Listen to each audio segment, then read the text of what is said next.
Assalamualaikum warahmatullahi wabarakatuh. Kembali berjumpa dengan saya di acara Sandasan Usik. Pemirsa Sandasan, episode Usik kali ini kita akan membahas tentang masalah salah satu keluhan gitu ya, yang ditulis di medsos dari akun Hai Molabama. Hai Molabama ini, kalau yang saya tahu, adalah seorang anggota dewan yang punya akun Hai Molabama. Ini diupload pada tanggal 20 Januari kemarin.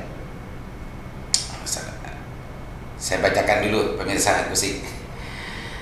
Tarik nafas dulu. Ini kayaknya statusnya agak serem. Tarik nafas dulu. Ini status dari Hai Molabama, akun Hai Molabama. Ketika ada orang kuat di belakangnya, maka usaha haram pun akan terus bisa bergerak secara leluasa dengan congkaknya. Contohnya usaha pemutilasian kapal di Desa Tanjung Jati, Kecamatan Kamal, seperti foto di bawah. Jelas-jelas tak sepotong izin pun, dalam kurung, dari berbagai izin yang diharuskan mereka buat. Dus, otomatis ini secara telanjang nampak terlihat jelas bahwa mereka telah melecehkan pemerintah daerah dan sekaligus APH-nya, dalam kurung, karena dalam urusan perizinan ini juga ada unsur pidananya, tutup kurung. Namun apalacur, mereka semua diam. Ada apa? Hehehehe. Toriki kiki, evening guys, GBU all. Ini pemirsa, ini status dari Bang Hai Molabama, yang kebetulan yang punya akun ini insya Allah adalah anggota Dewan Kabupaten Bangkalan dari daerah pemilihan sana, memang daerah pemilihan Kamal dan Labeng serta Kuanyar kalau tidak salah. Status ini diikuti dengan sebuah foto kunjungan kerja Komisi A kalau nggak salah ini. Status ini mendapatkan respon gitu ya dari banyak pihak. Dari Taufik Rafael, kalau udah terjadi pembiaran seperti itu biasanya pola pada miloh kakap bikatuan. Wah, ini Taufik Rafael ini mempertanyakan gitu. Terus ditanggapi Taj Mahal, bisa jadi katuan, sangat bisa. Yang punya akun Hai Molabama juga menjawab, kalaupun benar seperti itu, apakah kita harus diam? Apakah kita harus takut? Apa iya kita rela daerah kita diinjak-injak, dihina sehina-hinanya oleh sekumpulan preman itu? No. Ini geram bener nih Pak Dewan ini. Kalau dari statusnya geram bener nih Pak Dewan. Luar biasa ya. Kita bahas dulu ini. Ahmad Nur juga sempat nyeletuk, semangat Kak. Ini mungkin Bang Hai ini sudah sering mendapatkan keluhan dari konstituennya, mungkin sampai segeram itunya. Fathur Rosi 2 menanggapi juga, ada apa dengan itu? Mehmet Fathur Rosi, gak mungkin berani nutup kak, nanti taklah aegem kabi itu Kak. Wah, Mehmet ini nyampe juga. Mehmet dulu dikasih waktu 1 bulan, kalau nggak ngurus izin ditutup. Sekarang pas ada Kak, sekarang rame pole. Mantre Kak Rosi nyalin dari Kamal. Ini maksud nyalin apa ini maksudnya? Nyalep mungkin gitu ya. Mantre Kak Rosi nyalin dari Kamal, suara itu tak kabi Kak. Mare bisa menjual lagi Kamal boleh Kak. Wah, ini berarti nyalep gitu, berarti maksudnya bukan nyalin ini. Maksudnya Mehmet ini Faturasi 2, amin. Mulama Mimin, lihat lebar-lebar, saya tak akan pernah berhenti mengupayakan tutup atau izin itu, camkan itu kawan. Oh, semakin gerak. Ini bentuk tanggung jawabnya atau gimana ya? Ya maknanya sendiri pemirsa. Mimin, siap kita warga Kamar menunggu aksi Bapak. Faturasi 2, hai mulama, tak kira bengal. Ini urusan kerja. Faturasi 2 ini kalau tidak salah juga yang punya akun ini adalah salah satu anggota dewan juga di Kabupaten Bangkalan dari Demokrat kalau tidak salah, dari Socak. Orang ini orang energik sebetulnya, dan saya kenal banget dengan Dinda Faturasi ini. Ini luar biasa ini pemirsa, geram banget nih Pak Ayo Mulama tentang persoalan ini. Kenapa ini kok bisa sampai seperti itu ya?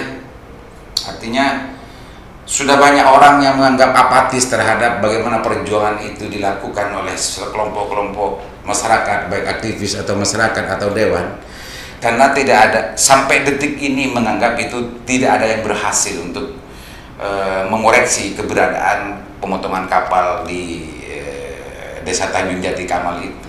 Sebetulnya apa sih persoalannya? Tapi kalau menurut penuturan dari akun Bang Hai tadi itu karena memastikan waktu tidak punya izin, memastikan itu tidak punya izin. Memastikan tidak punya izin, kawan. Pemirsa Hasan, bicara masalah perizinan itu sebetulnya dewan itu sebetulnya dipilih untuk bagaimana mengawasi kinerja pemerintah agar sesuai dengan aturan perundang-undangan.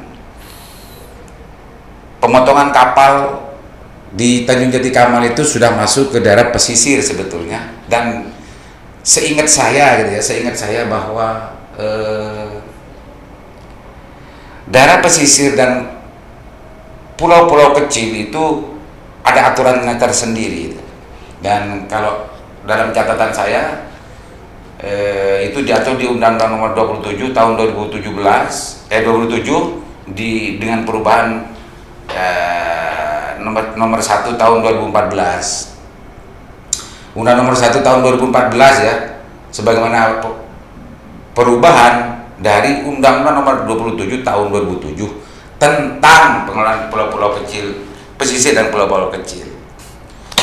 Jadi kalau bicara masalah tentang masalah perizinan dan macamnya, sebetulnya menurut saya teman-teman anggota dewan, baik itu daerah, khususnya daerah, karena ini yang berbicara lantang adalah di daerah kabupaten, dan adalah anggota dewan, bahkan Komisi A dalam fotonya itu pernah melakukan sidak ke sana dan memastikan dari situ menghasilkan, menurut dari apa yang ditulis oleh akun Hai Mulama, tidak satu pun tidak mempunyai izin gitu.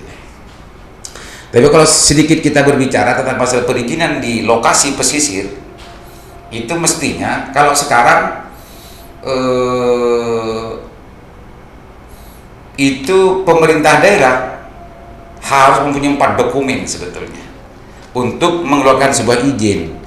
Pernahkah kira-kira anggota dewan kabupaten khususnya melacak itu? Satu, itu harus ada dokumen rencana strategis wilayah pesisir dan pulau-pulau kecil. Yang kedua, harus punya rencana zonasi wilayah pesisir dan pulau-pulau kecil. Dan yang ketiga, ada mempunyai rencana pengelolaan wilayah pesisir dan pulau-pulau kecil. Dan yang keempat, ada rencana aksi pengelolaan wilayah pulau pesisir dan pulau-pulau kecil. Itu yang diatur dalam Undang-Undang Nomor 27 Undang-Undang Nomor 1 Tahun 2014, sebagaimana yang diubah dari Undang-Undang Nomor 27 Tahun 2007. Pasal 7 sempat saya tag tadi ngatur tentang persoalan itu semua. Itu pemirsa. Jadi siapa yang punya kewenangan? Pemerintah daerah mana? Apa pemerintah provinsi atau pemerintah kabupaten yang harus mempunyai 4 dokumen ini? Itu yang penting untuk dikaji dan juga dipahami dulu, agar dalam konteks bagaimana mengoreksi terhadap suatu kegiatan, jangan-jangan ini sudah mempunyai izin. Jangan-jangan ini bukan pemerintah daerah, kabupaten yang mempunyai kewenangan untuk menutup atau mengizinkan atau mengeluarkan izin dan macamnya.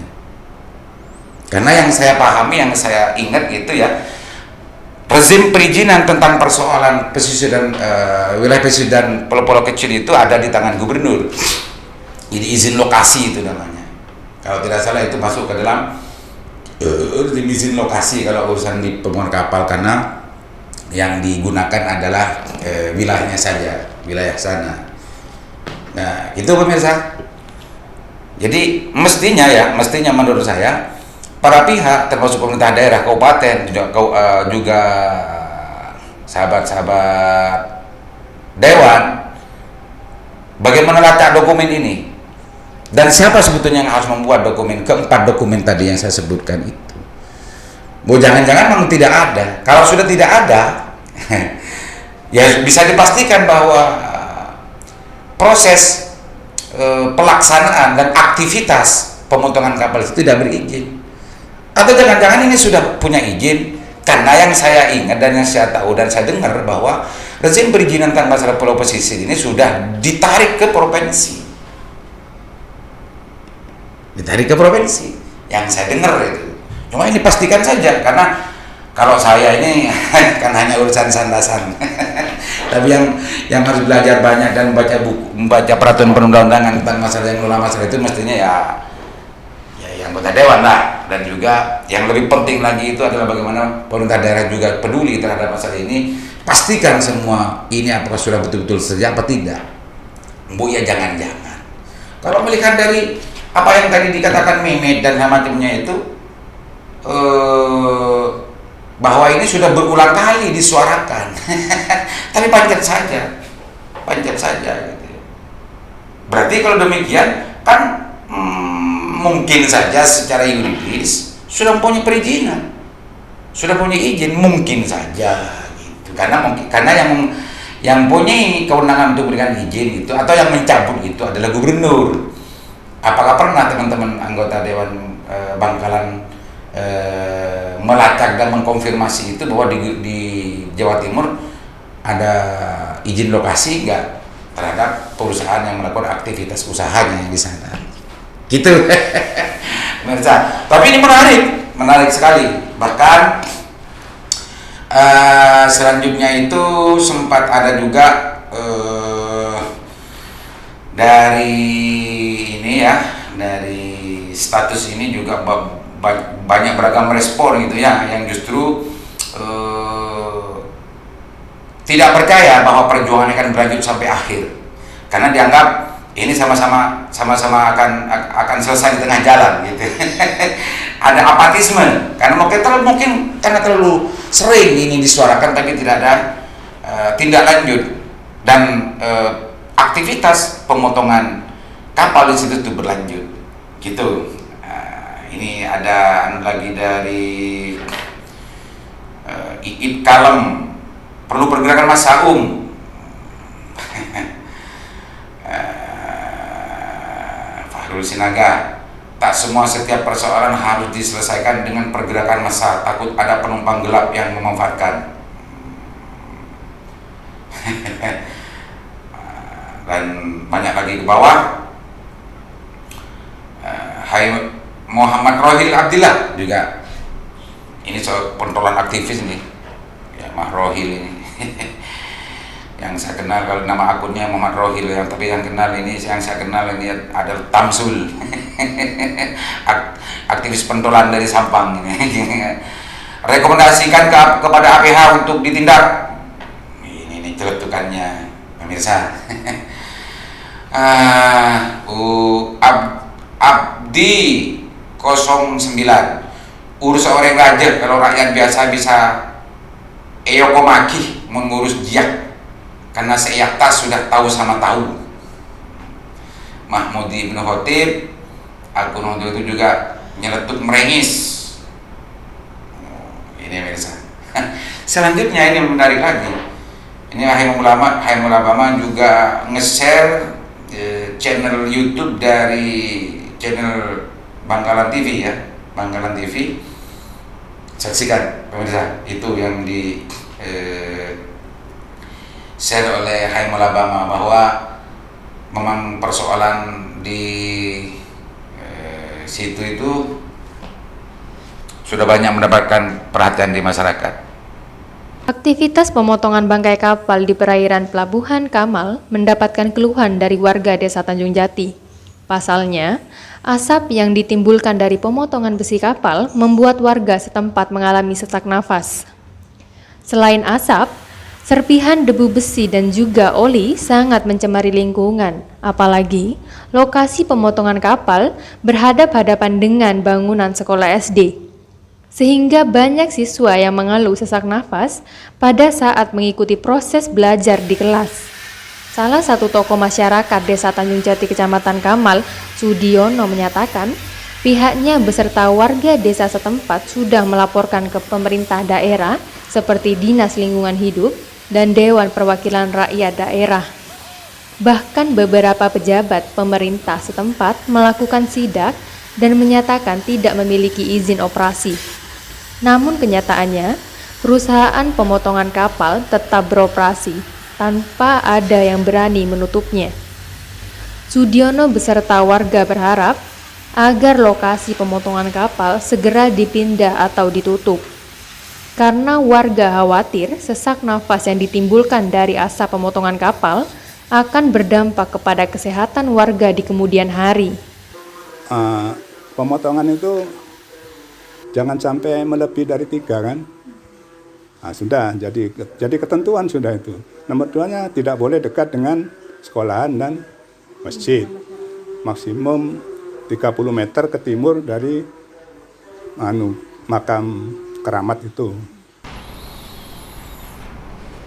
Pemirsa, Usik, dari apa yang sudah dijelaskan di channel Bangkalan TV, kiranya sudah banyak melihat, membayangkan bagaimana keadaan aktivitas pemotongan kapal di situ. Ada keluhan masyarakat Tanjung Jati juga berdekatan dengan sekolah dan macamnya. Mungkin secara tidak langsung ini akan menjelaskan bahwa memang tempat lokasi pemotongan kapal itu ada keluhan dan juga ada penolakan dari masyarakat lokalnya. Cuma sampai detik ini, sebagaimana yang tadi sudah diceritakan dari awal, berulang-ulang disuarakan, masih belum ada sebuah respon dan ada respon yang jelas dari pihak pemerintah. Sandasan Usik,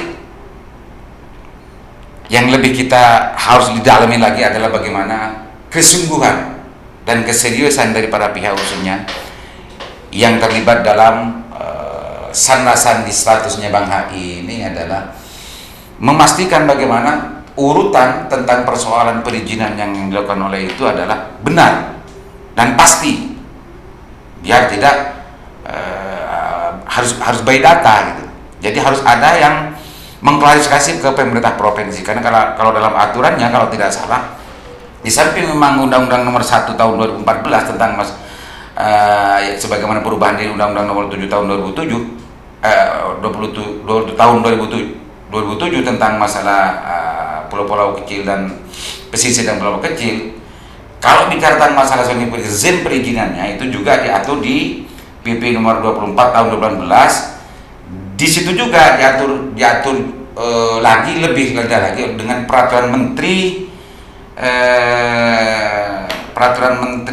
Kelautan dan Perikanan, ya. Kalau tidak salah, peraturan Menteri Kelautan dan Perikanan Nomor 24 Tahun 2019. Buka saja di situ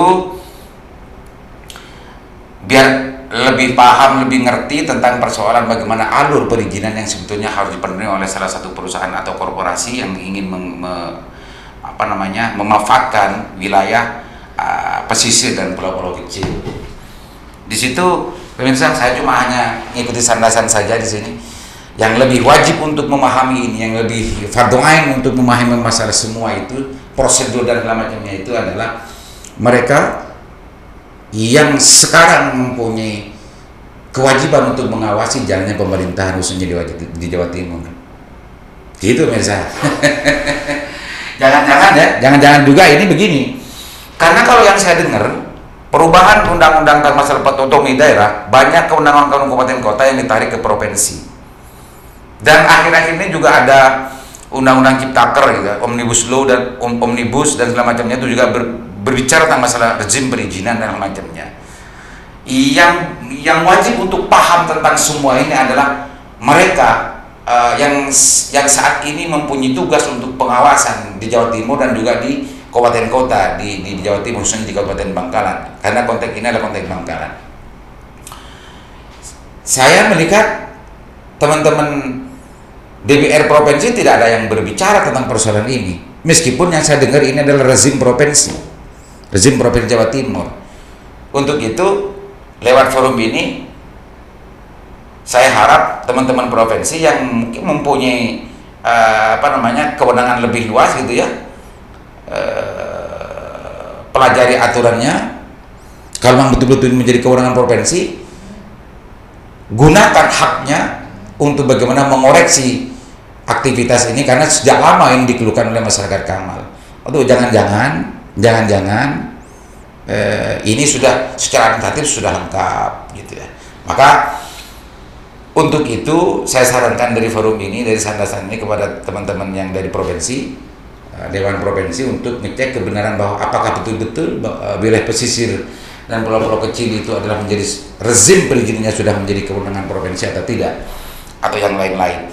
Atau jangan-jangan provinsi masih belum mempunyai 4 dokumen tentang rencana strategi wilayah pesisir dan pulau-pulau kecil, rencana zonasi wilayah pesisir dan pulau-pulau kecil, rencana pengolahan wilayah pesisir dan pulau-pulau kecil, rencana aktualisasi gitu ya. rencana aksi pengelolaan wilayah pesisir dan pulau-pulau kecil. Jangan-jangan belum punya dokumen ini. Ya, kalau belum punya, kan ini sebuah perintah undang-undang, mestinya teman-teman dewan baik kabupaten ataupun provinsi untuk mendorong Pemda masing-masing untuk bagaimana segera untuk melengkapi semua itu. Dan itu biar menjadi sebuah aturan.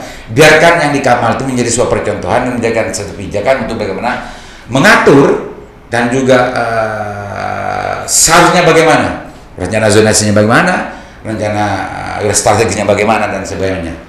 Itu pemirsa, salah satu masukan dari saya sebagai host sandasan, agar ini tidak tiap bulan menjadi ramai di medsos dan macamnya, karena sudah banyak orang yang tidak percaya lagi, meskipun ini sudah sering ramai ke permukaan, tapi ini ada yang beranggapan selesai di tengah jalan.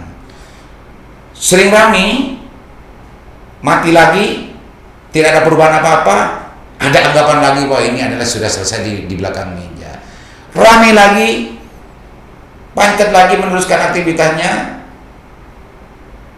ada anggapan lagi bahwa UUD gitu ya, ada ujung-ujungnya duit gitu. Itu misalnya yang saya tangkap, yang saya simpulkan dari aktivitas sandasan yang ada di status dari akun Hai Mulabama yang menyoroti tentang masalah pemotongan kapal di daerah Tanjung Kamal. Demikian, mudah-mudahan bermanfaat. Assalamualaikum warahmatullahi wabarakatuh.